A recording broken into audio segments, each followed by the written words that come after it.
خلاص خلاص صرتوني خلاص. كل شوي تطلعوا لي بقصة وكل واحد بده يشيل شوية فيوز بحط اسمي باسم واحد حمار ثاني. حمار الاول. تعبت. ما كنت ناوي اطلع احكي بس يعني اضطر الموضوع، يعني من بعد الحكي اللي عم تحكوه عني انا صرت يعني بدي احط لكم كم فيديو. بس قبل ما احط لكم كم فيديو واحد بدي احكي كلمة حمار، بس اكثر من واحد طلع حكى عني تمام، ولا والناس مصدقين، ولان انا ما عم بطلع رد فانا حاط لكم هلا شوية اشياء عشان تعرفوها تمام، وبعدين نرد على الناس اللي حكوا عني. اوكي تمام اتفقنا. الله يرحمك يا ستي، مضطرين نطلع هيك امور، شو بدنا نعمل؟ المهم هاي لما ستي توفت هاي السنه تمام، هون مكتوب مخبايه عندي مش مبينه، بس المهم ستي من بيت سليمان، جدي من بيت خير بيك تمام. كمان مش مهم شو اسم جدي، زوجي الفقيده يعني زوج ستي. اوكي سيف الدين علي خير بيك. في فخ هون، في فخ، هذا فخ نرجع له ما عليكم. ابناء الفقيد يعني مين؟ عمامي، عمي، عمامي تمام. محمود، عم محمود عايش بلبنان. المرحوم غيث مش عايش، نشأت عايش بالضيعة ما دخلوا في الدنيا. مين كمان فيه؟ مروان ابوي، وداني خير بيك اللي هو عمي عايش باوروبا. في كمان اسامي مخبايه تاني ما اعتقد، بس لا استنوا يمكن نشوف. اخوات ابوي يمكن واحد منهم اسمه علي مثلا، ابوي عامل فخ او جدي عامل فخ تمام.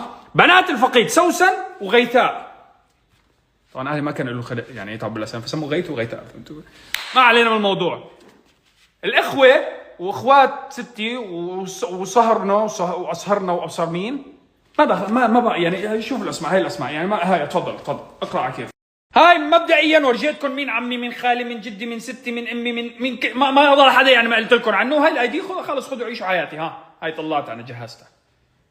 خذ لا تستحي، كله اخذها. طبعا في اكثر من حدا مصور اوكي فيديوهات، بس انا شفت فيديو هلا طلع اليوم انا اول ما فات وقلت خلص لازم ارد عليه لان تعبان على الفيديو. يعني اديت، باك جراوند ميوزك، سسبنس، موسيقى، صور، فيديوهات، يعني تعبان على الفيديو فحرام انه لازم ارد، لازم نشوف شو وضعه. بس المهم خلينا نسمع. غيث مروان، اوكي كلياتكم تعرفون غيث مروان بس مو كلياتكم تعرفون هاي المعلومات. طبعا. تعالوا تاني نعرف من هو غيث مروان. يلا. غيث مروان اسمه الحقيقي غيث مروان خير بيك. صح، معلومه صحيحه. مواليد 5 يناير 1992. لا ما بدي احكيها من اولتها، معلومه غلط. 5 يناير يعني من اولتها ما في مصداقيه في حكيك، اخبار وادت والدنيا وتجيب معلومه غلط. هاي ما راح نركز عليها هلا لان يعني موضوع تافه. اوكي بس خلينا نكمل. غيث مروان له عم اسمه محمد ناصيف خير بيك. ظهر الحق وبطن الباطن. جاب لي صورة عمي شو كان اسمه، محمد ناصيف. هذا مين هاد؟ مين امه؟ لا مين هاد مين؟ خلينا نكمل الا ما يكون في معلومه صح بالفيديو تمام. هذا عمه الاول، وعمه الثاني في عم تاني. حلو كمل. اسمه علي خير بيك. طلع ظهر الحق. هيو حاط صورته كمان. هيو ما شاء الله. مين هاد؟ هاد عمي. هاد بيقربني. وين شفت اسمه بدفتر العيله؟ ممكن يكون ابو جدي صح؟ ممكن لان اسم جدي سيف الدين علي خير بيك فممكن يكون جدي. بس خلينا نكمل الفيديو. يمكن من عام 2005 ل 2008 كان مدير سجن صيدلة. ابو جدي توايلايت عمره 250 سنه، مستلم السجن. كان قرايبي طبعا، قرايبي يعني اكيد يعني ما اعتقد في داعي اشرح، بس انتم فاهمين اللي صاير، فاهمين. ابو جدي مستلم السجن ب 2005 ل 2000. تعب يا زلمه نجيب معلوماتك يا زلمه. كيف حتنام انت وانت حاس حالك؟ في واحد اذكى من الاول لسه. ان في كتير اذكياء، بس هدول اذكى اثنين يعني انا شفتهم كتير تعبانين على الفيديو يعني. الثاني يعني اذكى واحد بعيلته اعتقد، والله يحميه لاهله يعني صراحه يعني، يا ريتهم ما خلفوك حتى. بس اسمعوا شو حاكي. نور اذا عمامه هيك وعيلته هيك هو يمكن حباب هو. طيب من فتره انا يمكن يكون حباب، هلا بدنا نشوف. كمل. استاذ غيث مروان كان منزل ستوري مع علي خير بيك، وما انا اللي قلت عليه ابن عمه، هو نفسه قال كوزين. انا قلت عنه كوزين صح؟ اورجيكم الكوزين. اوكي اسمعوا، ركزوا اماني ركزوا. هاد الكوزين تبعي على قولته، تمام؟ اللي هو هاد اللي عم بيحكوا عنه انه مستلم السجن ب 2005 ل 2008. الكوزين بيستخدم سكين كير، بعدين بعطيكم الوصفه، لان ما شاء الله ب 2005 ل 2008 هيك شكله، وب 2020 وقت اخذنا الصوره بيبي فيس. بس لو فيها الناس شويه مخ، بس لو فيهم هدول اللي عم بيصوروا فيديوهات، بس لو فيهم شويه مخ، بس انه يفكروا شوي، بحسوا حالهم كثير اغبياء والله. سنة ما عم بيفكروا حتى. يا زلمه 2005 هذا الوقت اللي انا متصور معه كان عمره 10 سنين.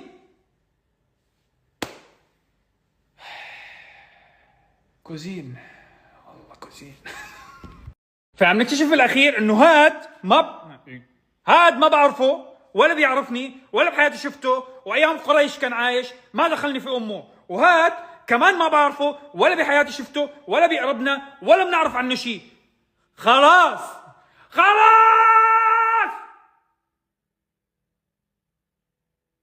في معلومه ثانيه بدي لكم اياها سواء. اوكي هاي حكي من جوجل، صاركم من اول ما بلشتوا بتطلعوا حكي من جوجل، صدقوا كل شيء. صدقوا هاي عائلة خير بيك، هي موجودة هون، أشهر 10 عائلات بسوريا ومن أكبر عائلات في سوريا، تمام؟ المرتبة الأولى سليمان، المرتبة الثانية وينها؟ إبراهيم، الثالثة إسماعيل، الرابعة خير بيك. عائلتنا منتشرة بسوريا مثل النمل، تمام؟ مش معناته كل نملة بتقرب النمل الثاني، في ناس من فوق ما بعرفهم، في ناس من تحت ما بعرفهم، نحن هالقد يا جماعة، هالقد. أنا عائلتي انسوا الاسم، أنا عائلتي هالقد دويرة صغيرة. لبسوني بكل حدا اسمه خير، شو دخل امي اذا العيله من اكبر 5 عائلات في سوريا؟ شو دخلني؟ شو هالتلبيس اللي لبستوني فيها؟ منيح ما كنت المركز الاول كمان هون، كنا اكلنا هوا. جماعه اكتشفت انه ستي ببيت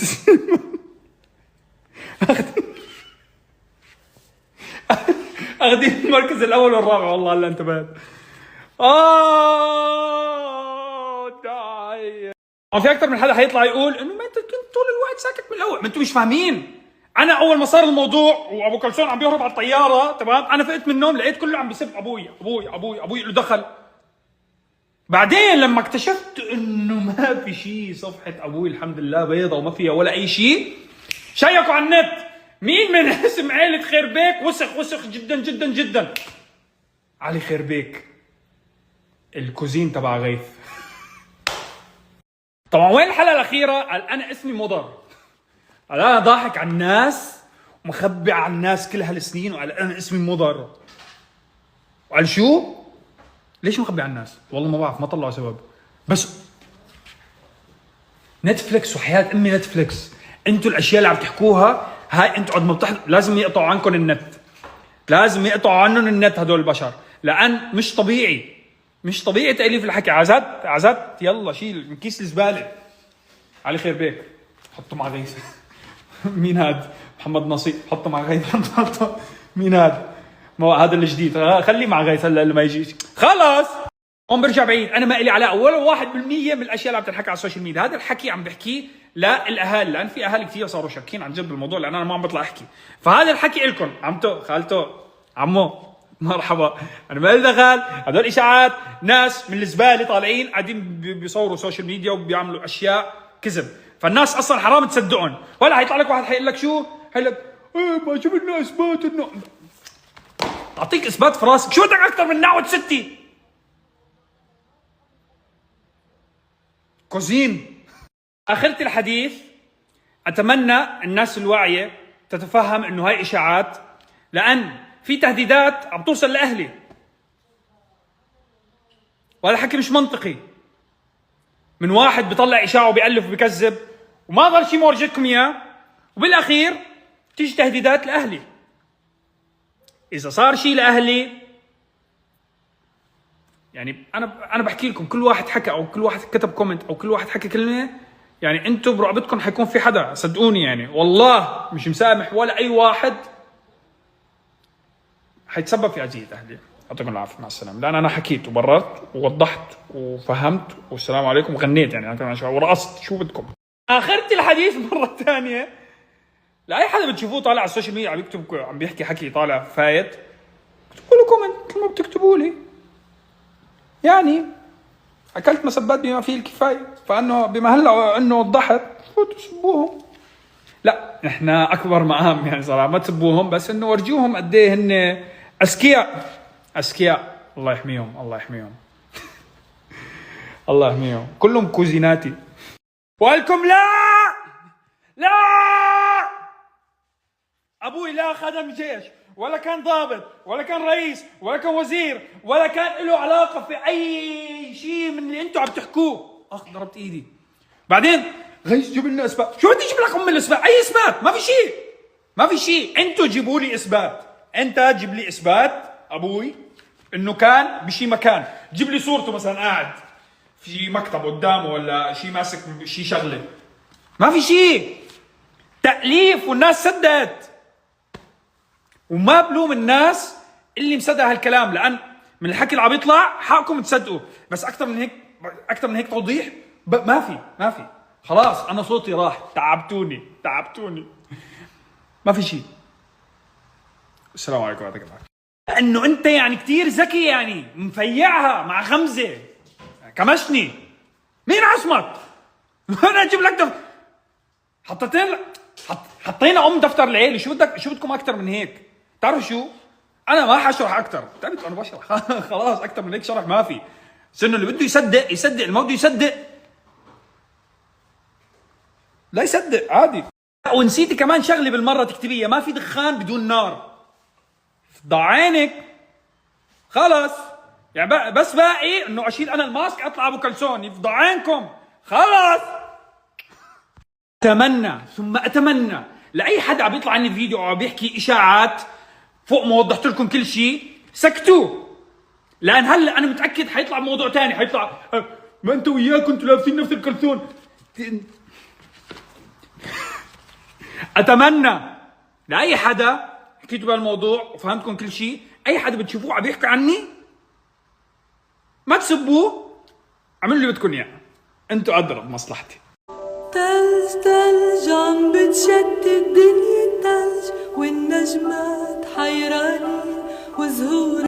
المهم شكرا على الرسائل الحلوه، عم بشوف رسائلكم وبوعدكم انه ما راح يخيب ظنكم بكل شيء انا حكيته، لان انا متاكد من حكي وانا واثق بحكي وانا مسؤول عن حكي على كل شيء قلته. فشكرا انكم عم تصدقوني، مع انه ورجيتكم اثباتات ما احلاكم ما تصدقوني. بس لاي حدا لسه قاعد بيفتي وبيطلع بيحكي ويمين يسار وبيطلع حكي، هدول ان شاء الله لو بتجيب لهم شريط حياتي، شريط حياتي كله بجيبه بعرض لهم اياه من اول ما جدي انولد لهلا، والله ما راح يصدقوا. مفبرك الفيديو، مفبرك.